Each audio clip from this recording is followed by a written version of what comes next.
Shalom, sahabat sukacita sejati yang dikasihi Tuhan. Sebelum kita merenungkan firman Tuhan hari ini, mari kita menundukkan hati dan memulai dengan doa. Tuhan yang penuh kasih, kami datang kepadamu pada hari ini. Buka hati dan pikiran kami agar dapat menerima firman-Mu dengan sungguh-sungguh. Bimbing kami untuk memahami pesan-Mu, dan ajari kami untuk melihat kasih-Mu yang menenangkan hati. Dalam nama Tuhan Yesus kami berdoa. Amin. Sahabat yang dikasihi Tuhan, hari ini kita akan merenungkan sebuah bagian firman Tuhan yang sangat jujur, sangat manusiawi, dan mungkin sangat dekat dengan kehidupan kita sehari-hari. Firman Tuhan terambil dari 1 Raja-Raja 19 ayat 4. Tetapi ia sendiri masuk ke padang gurun sehari seperjalanan jauhnya, lalu duduk di bawah sebuah pohon ara. Kemudian ia ingin mati, katanya, "Cukuplah itu. Sekarang ya Tuhan, ambillah nyawaku, sebab aku ini tidak lebih baik daripada nenek moyangku." Kata-kata ini diucapkan oleh Elia, seorang nabi besar yang pernah dipakai Tuhan secara luar biasa. Ia pernah melihat api Tuhan turun dari langit.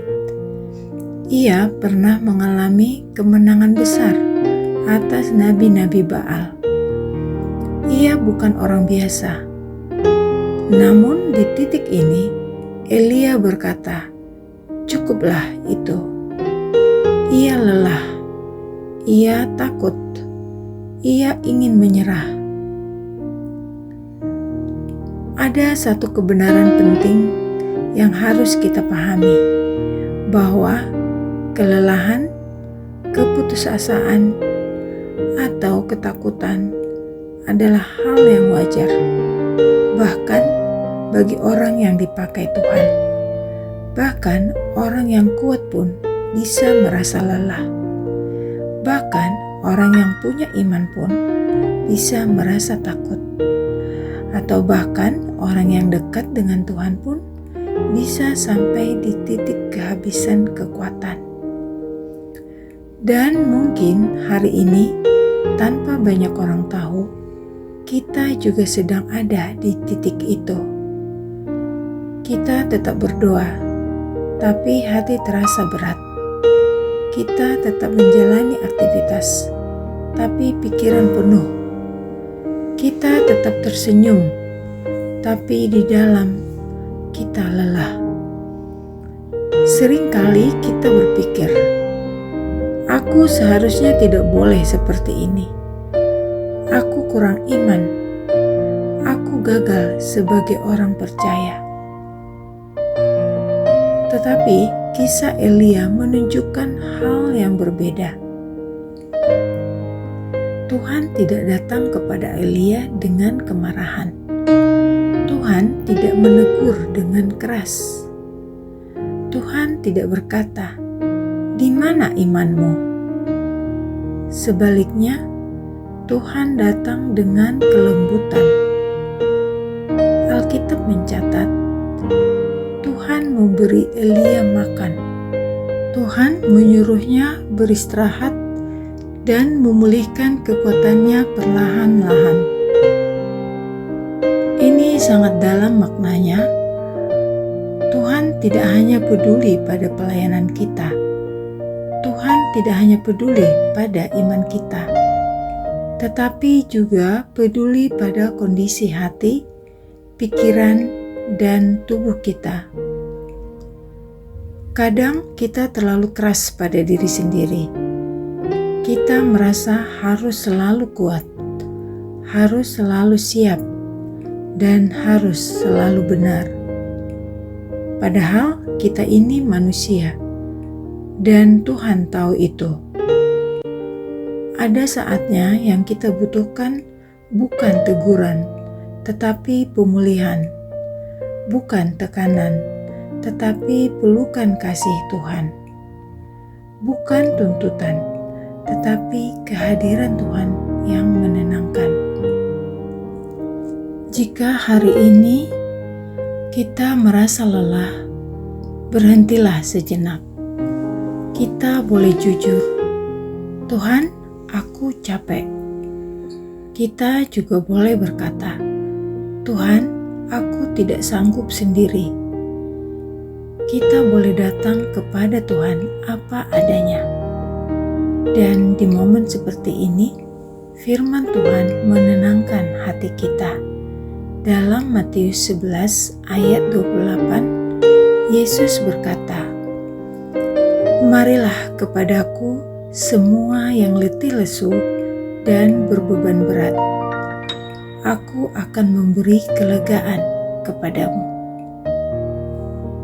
Ini adalah undangan Tuhan, bukan untuk orang yang kuat, tetapi untuk yang lelah.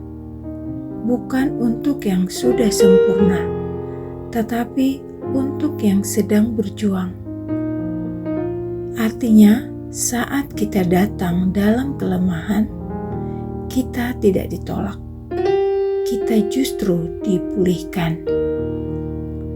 Mungkin hari ini, mari kita ambil waktu sejenak. Diam di hadapan Tuhan. Tarik nafas perlahan. Lepaskan semua beban yang selama ini kita pikul sendiri. Tidak perlu dengan kata-kata indah, cukup kejujuran hati. Satu hal yang perlu kita pegang kuat, Tuhan tidak menjauh saat kita lelah, tetapi Tuhan justru mendekat. Saat kita merasa kosong, Tuhan hadir sebagai pengisi. Saat kita merasa lemah, Tuhan menjadi kekuatan. Saat kita merasa sendirian, Tuhan berkata, "Aku ada di sini." Dan seperti Tuhan memulihkan Elia, Tuhan yang sama sedang bekerja dalam hidup kita hari ini. Pemulihan itu mungkin tidak instan, tidak selalu terjadi dalam satu malam, tetapi Tuhan setia. Selangkah demi selangkah, Ia memulihkan kita. Hari ini bukan akhir dari perjalanan kita. Ini adalah awal dari pemulihan kita bersama Tuhan. Mari kita menutup renungan ini dengan doa. Tuhan yang penuh kasih, terima kasih untuk firman-Mu hari ini. Engkau tahu setiap kelelahan kami, setiap pergumulan yang kami simpan dalam hati, setiap air mata yang tidak terlihat. Hari ini kami datang kepadamu bukan dengan kekuatan kami, tetapi dengan kelemahan kami. Pulihkan hati kami, Tuhan. Tenangkan pikiran kami. Kuatkan kami kembali untuk menjalani hari-hari kami. Ajari kami untuk tidak memaksakan diri, tetapi belajar bersandar kepadamu. Ajari kami untuk percaya bahwa Engkau tidak pernah meninggalkan kami. Kami serahkan hidup kami ke dalam tangan-Mu. Di dalam nama Tuhan Yesus, kami berdoa. Amin. Sahabat yang dikasihi Tuhan, ingatlah selalu, kamu tidak sendirian. Tuhan berjalan bersamamu, bahkan di saat paling lelah sekalipun. Dia bukan hanya peduli dengan hidup kita, tetapi juga dengan pikiran dan hati kita. Tetap jalani hari ini bersama Tuhan dan percayalah, Dia selalu menyertai pergumulan kita. Terima kasih sudah mendengarkan renungan ini sampai selesai. Jika firman Tuhan hari ini memberkati sahabat, silakan bagikan kepada orang-orang terdekat yang mungkin sedang membutuhkan. Kiranya Tuhan juga memberkati mereka melalui saudara. Tuhan memberkati.